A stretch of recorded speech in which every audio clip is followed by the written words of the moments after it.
I would make that part of every leadership program. If you can't move your ass up there, you can't lead people. And that's the risk to it. There is so much learning in mountaineering and climbing and trekking and all that comes with it. Sometimes you need to save your own life. That I think it's a miss that we are not incorporating it into leadership development programs. Hi, I'm back. I'm back from my climbing expedition, and I'm gonna make a video about my learnings at some point, not today. Today I wanna talk about stress, self-inflicted stress and burnout. And the three types of stress, workplace stress that we don't talk about, and also the self-inflicted burnout of senior leaders and executives. So I'm Sylvia, an organizational psychologist, for those of you who don't know me. And let's talk about that. I wanted to make this quick video. I'm not ready. Even my house is a mess. I'm preparing for a workshop, so 2 workshops, so just ignore that. But one of my colleagues made a good video, summarized the 3 types of stress that we don't talk about in organizations. And when we talk about workplace stress, we never really pinpoint the cause of it. It's just, oh, don't be stressed. Here is a calm application. Try to relax. Oh, don't worry about it. Oh, just ignore, do the bare minimum. None of these are helpful, okay? So the first stress is really when the person is incompetent for the job, and now the job is stressing the person out because the person cannot do it. So the first question should always be, what is causing the stress? Is it the level of competence? Because I have seen that. And level of competence is not only causing stress to the individual, it is causing stress to the co-workers, because now it's very likely that the co-workers will have to pick up the slack for that person or train, and it's an additional burden. I never allowed that to happen on my team for that reason. I fired so many people because they were just not willing, capable of learning the job. And I said, you are not going to stress my team out with your incompetence. And then it creates this environment where it's just stressful for everyone. And then it leads to burnout for the person as well, because stress and then burnout, right? So that was the first type of stress. And once again, Judith, my colleague, outlined that in her video so well. The second one is the work overload. So the person is capable of doing the job, but it's just but the workload is so much. So the person cannot cope. And we have all seen it, especially during restructuring, which we are always all very bad at. And we just pile up, oh, you do that, you take over that, the person is off sick for 6 months, and you just take over somebody's job for 6 months. Can do it for 6 days, for 2 weeks, but that's about it. After that, it's just stress due to being overwhelmed and then burnout. So don't do it.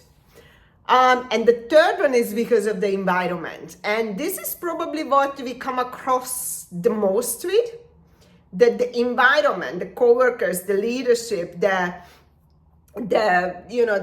context is burning people out or stressing people out. Sometimes the context, the environment can be the external one. I'm about to sneeze, that's why I'm just flinching my face here. The external environment as well. So some people would have lots going on with family, with friends, with finances, with health, with whatever. Plus you add the work, and then you get a stressed individual, right? And then burnout. So when you are talking about workplace stress, always try to establish, okay, where is that stress coming from? Because your interventions, your help, your advice, what you're going to do will depend on what's the cause of the stress.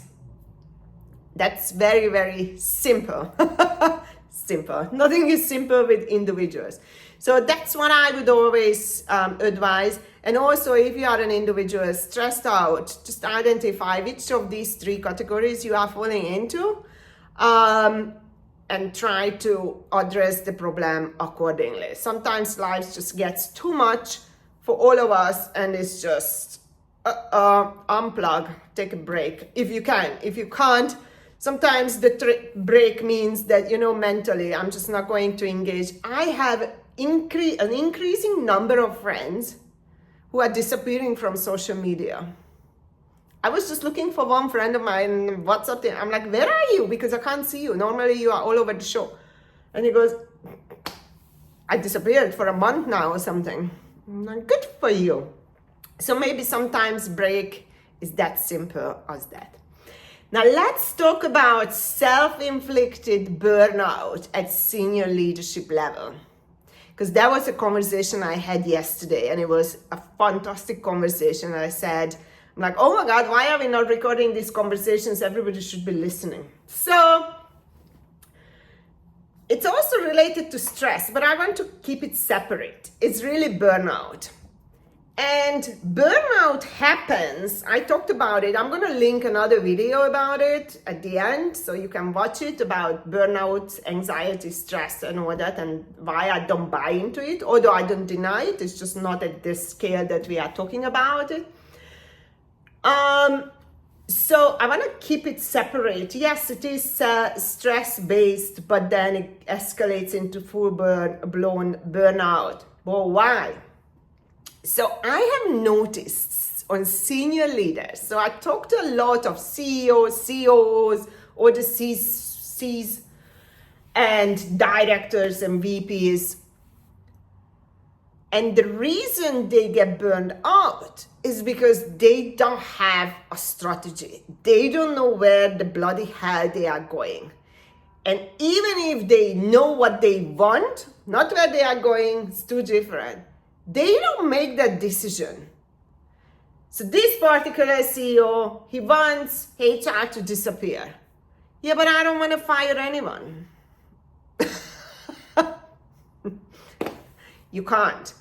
That other particular CEO also wants HR to change and all that. But okay, how can we tiptoe around HR? And they are actually scared of the people they are managing and leading. I'm like, dude, you are in this senior position. It's your job to make these decisions. And these are sometimes hard. That's why you're getting your hefty salary, right? And never mind about the salary. Your job is to make sure that a capable person is looking after your people.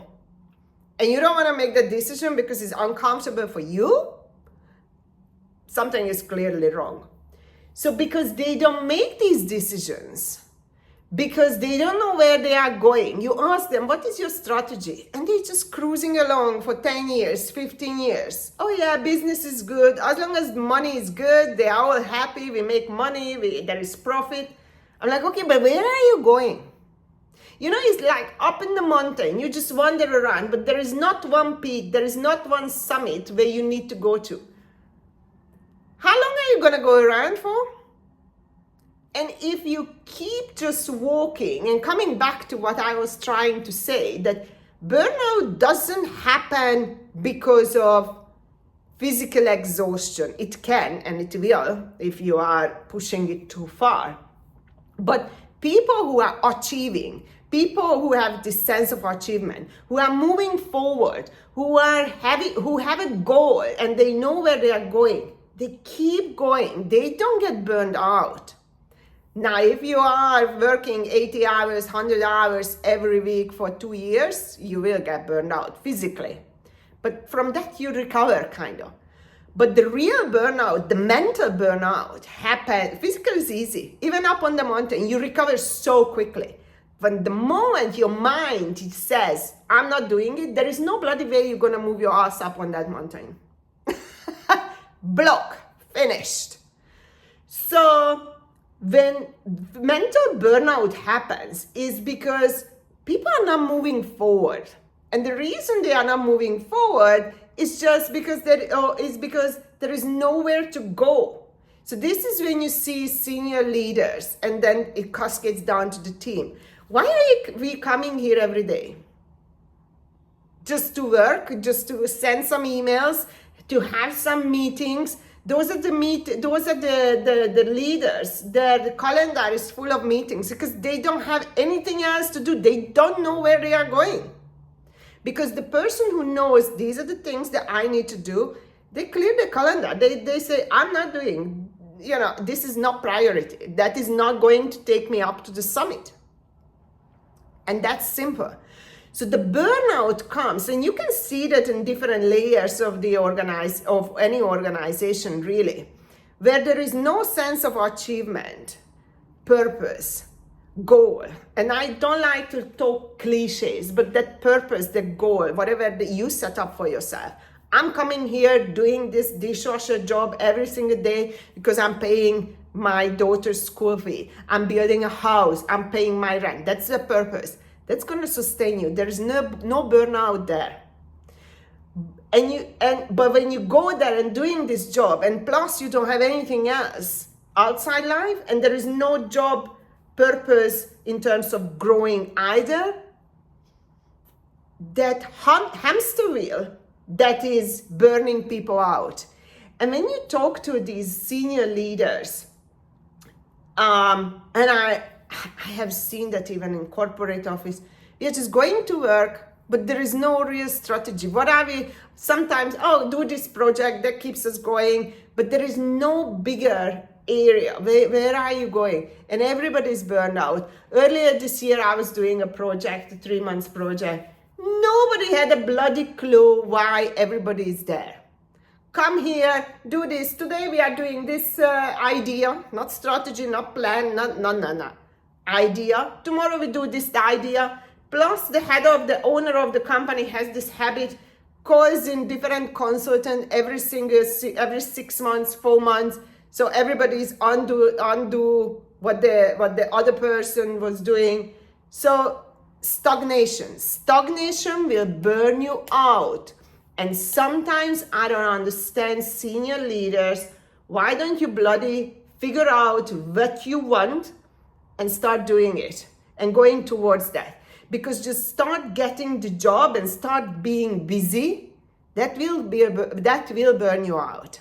I know a senior HR person looking after a massive workforce, changed job, and she was like, I want to do things differently. 6 months on, she is in the hamster wheel. She's doing everything she's been doing for the past 25 years, no change, because that's her habit. And she's already, it's the same as before. Why did I leave the other company? There was less stress. I'm like, you're doing it to yourself. The reason you are burned out and stressed is because you don't know where you're going. You just jumped into the deep water and started running. Hit the ground running. There you go. Definite burnout. So ask yourself the question, if you are burned out, regardless of which level of the hierarchy you are on. Why? Because now studies are coming out, and it's so interesting to see that happy employees are those who are happy in outside life. And we knew that before, right? It's always that cleaner, the coffee boy, that one employee within the organization who is not in the mid-management, not in the high level, in the lower level of the distribution, is the happiest. And we look up to that person, not admitting it to anybody, even to ourselves, not even to ourselves. That person is so happy, and he's just the coffee boy, right? Why? Because that person is building the life outside, looking after the kids, the priority is there, and they bring the happiness into the organization, not to impact others, but you don't need to motivate these people. So now these studies are coming out. So this happiness translates to the workplace, but workplace happiness doesn't translate to outside life. Yes, it's a very complicated matter. So remember the 3 stress cause of stress. And are you one of those who are self-inflicting burnout and stress, especially burnout? Because if you don't know where you're going, you will burn out. You're just wandering around and asking, why am I doing this? And then you get demotivated. And once you get demotivated, that's burnout, because you have to keep running. You have to pay the bills. You have to keep moving, right? So stagnation. When you are not moving forward with your organization, with your strategy, with your plan, you just keep running, but nothing is really moving. It's just keeping the company running as it is, but you are not moving it forward. That's burnout. And one more thing that we were talking about yesterday, that so there are these companies here in the Middle East, because it's cultural, right? We don't want to fire anybody. Okay, don't fire anyone, but then you deal with all the consequences of it. And there is this one particular company, they move the problem around. So all of a sudden, you've been a HR director, now you're going to be a finance director. We just move you there, give you a massive payout, and stay there, keep quiet, and that's it. Why? Because the owner said, we don't want turnover rate. Everybody has to stay here. It's kind of like a prison, you never leave. They just move you around. So, okay, we can do anything we want to do, but what are the consequences? And I was talking to this colleague of mine, and I said, they think they are high-performing organizations. Now, obviously, this is bonkers, because now you are just playing with the numbers, right? And this is the most unprofessional way of running a company. But hey, when you have to fire, you have to fire, but it has to be based on performance.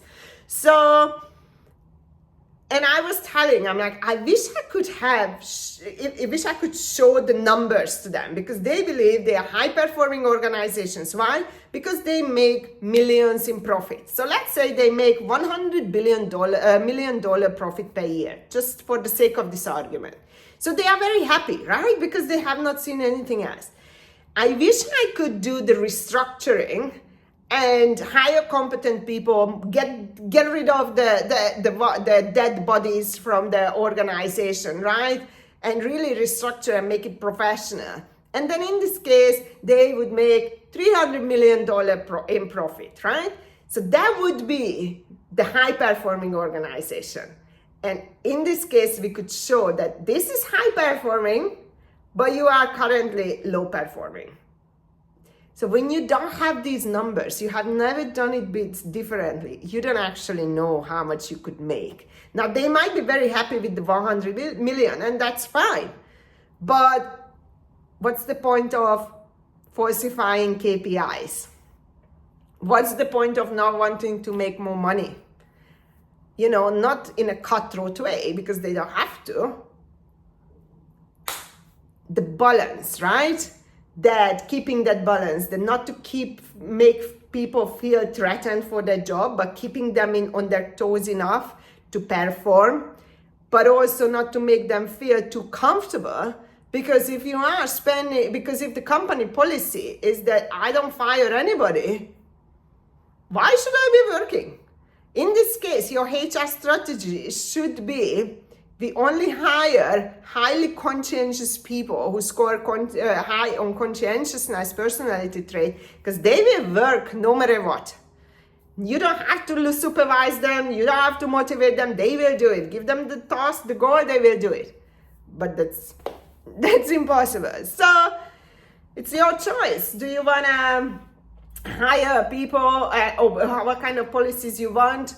Not firing anyone. You just know the consequences of all of your actions, whether you have a vision, a mission. So if you don't have it, you don't know where you're going, you're going to burn yourself out, because it's just the mundane is going to burn you out. The boredom, it kills. Literally, boredom kills. And people are just cruising along, or get super busy with the nothing, with nonsense, which is not even their job, and they are not moving the organizations forward. And then they get burnout as well. So, stress, burnout, and not firing anybody kind of policy. None of them are good. I hope this helped. Don't forget my book if you want more of these ideas how you can reshape employees' experiences. I will put the link below, and see you in the next video. I want to talk about something really cool.